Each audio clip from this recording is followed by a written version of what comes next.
All right, everybody. So today I'm going to be talking briefly about the whole Derek Chauvin situation and the whole case that's, pretty much just got resolved and him getting sentenced. So he got sentenced to 22 and a half years in prison for 2 murder charges that would have put a regular person that wasn't, a cop away for the rest of his life. But he got 22 and a half years anyway. Overall, what it comes down to at the end of the day, guys, is just the fact that we have to look at the small justices that's been given. While I understand it, it's not enough, it's still something. Yes, it took a lot for him to even get held accountable to begin with, which shouldn't have happened. But understand that this is a very small step toward getting exactly what we want, and the first part is accountability. Now, whether it's one, whether it's many, it's the being held accountable part, right? So to everybody who feels some type of way about this whole situation, you feel some type of way about the cop, and, you're going out of your way to really be shitty about the whole situation. We didn't have a lot of people, and the vast majority of people did not have a perfect upbringing. A lot of people, they've been in the wrong place at the wrong time, especially in inner city areas. You don't understand what it's like because, you're pampered, you're sheltered, you're in a place where your society is different than other people, so you don't understand what's truly going on. You have no understanding of it whatsoever. So because you have no understanding of it, when you try to offer your insight and advice and all that, you actually sound really, really, really, really ignorant.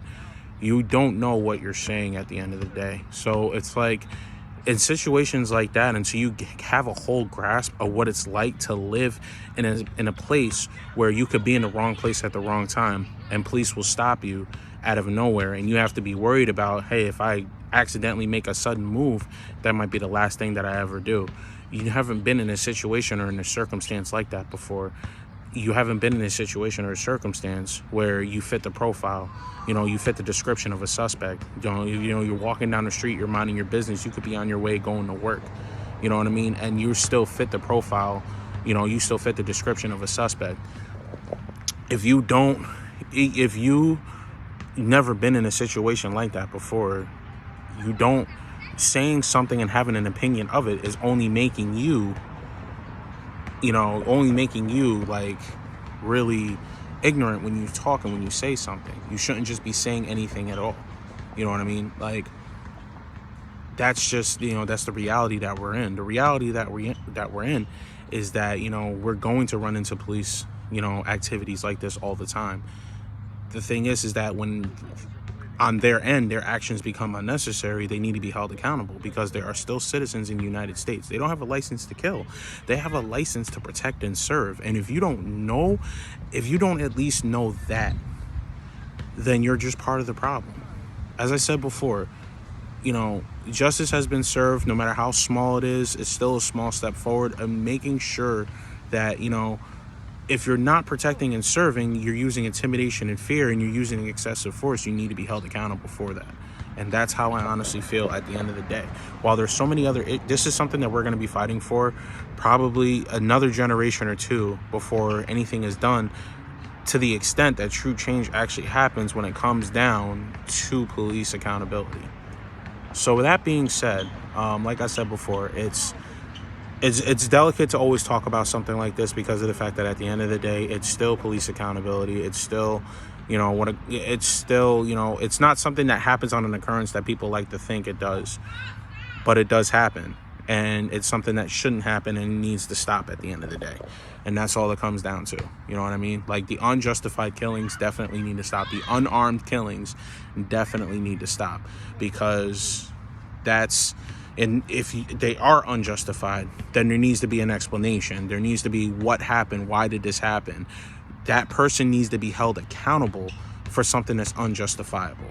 And it's just, if it's unjustifiable, and don't be looking for loopholes to make it seem like it's justifiable when it isn't.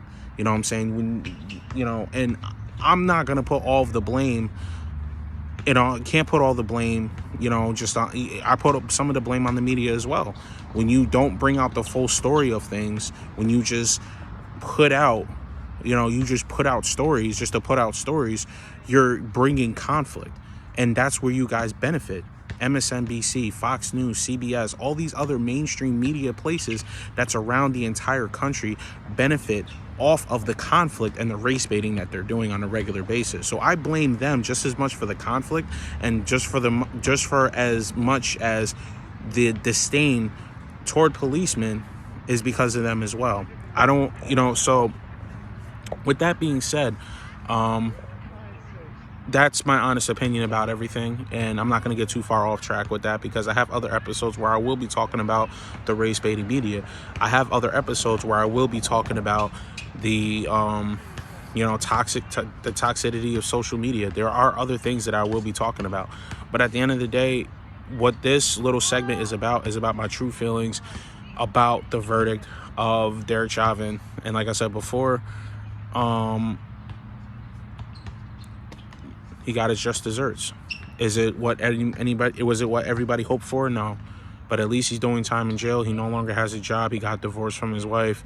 So there's so many other things that happened to him, that happened with him. There's so many other files and everything that happened with him. Eventually it was going to bite him in the ass, and I'm glad that it did. So with that being said,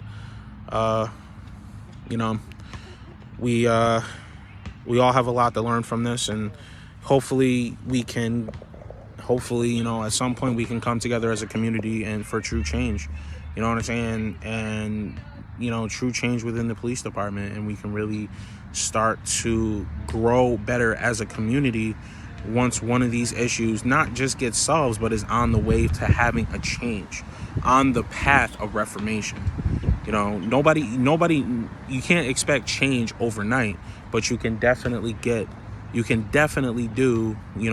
reformation, be on that path of reformation, so people wouldn't be so bitter these days, and things would be, we would be in a much better place. Because there's a lot of other issues that we can talk about, but like I said before, this isn't the time or the place for that. So, and there's my segment.